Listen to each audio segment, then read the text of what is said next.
Hi hello good evening കൂട്ടുകാരെ, എല്ലാവർക്കും good evening. അപ്പോൾ ഇന്നത്തെ വീഡിയോ എന്താണെന്ന് നോക്കാം.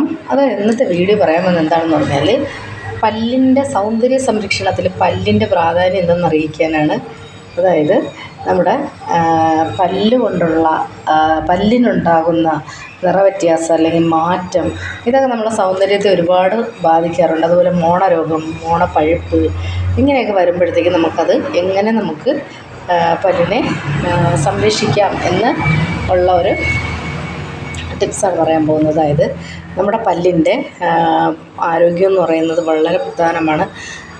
പല്ലിൻ്റെ ഹോസ്പിറ്റലുകളിലൊക്കെ ചെന്ന് നമ്മൾ പല രീതിയിലുള്ള ചികിത്സയും നടത്താറുണ്ട്. പക്ഷേ നമുക്ക് ബ്യൂട്ടീഷ്യൻ രംഗത്ത്, അതായത് ബ്യൂട്ടി രംഗത്ത് പല്ലിനുള്ള പ്രാധാന്യം എന്ന് പറഞ്ഞാൽ നമ്മുടെ പല്ലും ഹൃദയവും തമ്മിൽ വളരെ ബന്ധപ്പെട്ട് കിടക്കുന്നതാണ്. കാരണം നമ്മുടെ പല്ലിന് 2 നേരം പല്ല് തേക്കാതെ അഴുക്കുള്ള ആൾക്കാർക്ക് ഹൃദ്രോഗത്തിൻ്റെ സാധ്യത വളരെ കൂടുതലാണ്. അത് എല്ലാ ആൾക്കാർക്കും അറിയാവുന്ന കാര്യമാണ്. കാരണം എന്ന് പറഞ്ഞാൽ നമ്മുടെ പല്ലിലുണ്ടാകുന്ന അണുക്കൾ നമ്മുടെ ഹൃദയത്തെ ബാധിക്കാറുണ്ട്. അണുബാധ നമ്മുടെ ഹൃദയത്തെ ബാധിക്കാറുണ്ട്. തൊണ്ടയിലുള്ളത് അതുപോലെ ഹൃദയത്തെ ബാധിക്കാറുണ്ട്. ഞാനിപ്പോൾ ഇത് പറയാൻ വന്നത് എന്താണെന്ന് പറഞ്ഞാൽ നമ്മുടെ പല്ലിന് മോണരോഗത്തിനും അതുപോലെ തന്നെ പല്ലിൻ്റെ ആരോഗ്യത്തിനും വേണ്ടിയിട്ട് നമുക്ക് ചിരിക്കുമ്പോഴെല്ലാം പുതുമയും മറ്റുള്ള കളർ വ്യത്യാസമൊക്കെ വരുന്നവർക്കായിട്ടുള്ള ടിപ്സാണ്. പണ്ടുള്ള ആൾക്കാർ പഴുത്ത മാവിൻ്റെ ഇല എടുത്ത ശേഷം പല്ല് നല്ലതുപോലെ എന്ത് ചെയ്യും, പല്ലിൻ്റെ ഇടയെല്ലാം വൃത്തിയാക്കാറുണ്ട്. അപ്പോൾ നമ്മൾ ചെയ്യാനുള്ളത്, നമുക്ക് പല്ലിൻ്റെ സംരക്ഷണത്തിന് വേണ്ടത് പഴുത്ത മാവില അരച്ച് പേസ്റ്റ് പോലെ ആക്കിയ ശേഷം അത് ബ്രഷ് കൊണ്ട് പല്ല് തേക്കുക. അതുപോലെ തന്നെ വായിൽ ഒരു ഗ്രാമ്പൂ രാത്രിയിൽ ചവച്ചിട്ട് കിടന്നുറങ്ങുക. അപ്പോൾ പല്ലിന് കേട് വരുന്നത് ഒരുപാട് തടയാൻ കഴിയും. അതുപോലെ തന്നെ നമ്മുടെ സിൽക്ക് നൂലെടുത്ത ശേഷം പല്ലിൻ്റെ ഇടകളിലൂടെ ഇങ്ങനെ എന്ത് ചെയ്യണമെന്ന് വലിച്ചെടുത്ത് ഇങ്ങനെ ഇത് ചെയ്ത് കൊടുക്കുക. കാരണം എന്ന് വെച്ചാൽ അത് ഒന്ന് ഊനുകളിൽ പല്ലിൻ്റെ ഇതിലെല്ലാം മോണരോഗം കുറയ്ക്കാനും പല്ലിനൊരു കുഴപ്പവും വരാതെ നല്ല രീതിയിൽ സംരക്ഷിക്കാനും വളരെയധികം നല്ലതാണ്. അതുപോലെ തന്നെ നാരങ്ങയുടെ വെള്ളം ഉപയോഗിച്ച ശേഷം ഒരാഴ്ചയിൽ 2-3 ദിവസം നാരങ്ങയുടെ വെള്ളം നമ്മൾ കുടിക്കുകയും നാരങ്ങയുടെ വെള്ളം ഉപയോഗിച്ച് കവിൾ കൊള്ളുകയൊക്കെ ചെയ്യുന്നത്, അതിൽ ഒരു ശകല ഉപ്പ് കൂടി ഇട്ട ശേഷം അത് കവിൾ കൊള്ളുന്നത് വളരെ നല്ലതാണ്.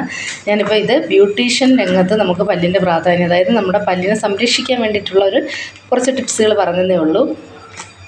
ഇനി ഞാൻ പറയാൻ വന്ന കാര്യം എന്ന് വെച്ചാൽ പല്ലിൻ്റെ ആരോഗ്യം ഞാൻ പറയാൻ വന്നതാണ്. അതിൻ്റെ കൂട്ടത്തിൽ തന്നെ മറ്റൊരു കാര്യം പറയാനുള്ളത്, നമ്മുടെ പല്ലിൽ പ്രധാനപ്പെട്ട ഒരു കാര്യം എന്ന് പറഞ്ഞാൽ പല്ലിൻ്റെ ഒരു ഇട കിടന്നാൽ തന്നെ നമുക്കത് അഭംഗിയായിട്ട് തോന്നാറുണ്ട്. അപ്പോൾ പല്ലിൽ നിരതെറ്റിയ പല്ല് വന്നു കഴിഞ്ഞാൽ നമുക്ക് മുഖത്തിന് സൗന്ദര്യത്തിൻ്റെ കുറവ് വരാറുണ്ട്. അപ്പോൾ ഈ കാര്യങ്ങളൊക്കെ നിങ്ങൾ ഒന്ന് ശ്രദ്ധിച്ച് നോക്കുക. 2 നേരം പല്ല് തേച്ച് നോക്കുക. അങ്ങനെ ഇതപ്പോൾ ചോദിക്കാം, ഞങ്ങൾക്കറിയത്തില്ലയോ പക്ഷേ എല്ലാവർക്കും അറിയാമെന്നുള്ള കാര്യങ്ങളാണെങ്കിലും ഞാൻ പറഞ്ഞതാണ്. ഈ കാര്യങ്ങൾ നിങ്ങൾ ചെയ്തു നോക്കിയാൽ നമ്മുടെ പല്ലിന് വളരെ നല്ലതാണ്.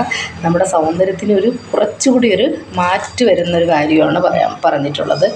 ഇനിയെന്ന് പറഞ്ഞാൽ മറ്റൊരു ടിപ്സ് എന്ന് പറഞ്ഞാൽ ദിവസവും നമുക്ക് അതായത് പ്രമേഹമുള്ള ആൾക്കാർ 2 നേരം പല്ല് തേക്കുന്നത് വളരെ നല്ലതാണ്. അവർക്ക് പല്ലിന് പെട്ടെന്ന് അസുഖങ്ങൾ വരാനുള്ള സാധ്യത വളരെ കൂടുതലാണ്. അതുകൊണ്ടാണ് അവർ 2 നേരം പ്രമേഹമുള്ള ആൾക്കാർ പല്ല് തേക്കുക.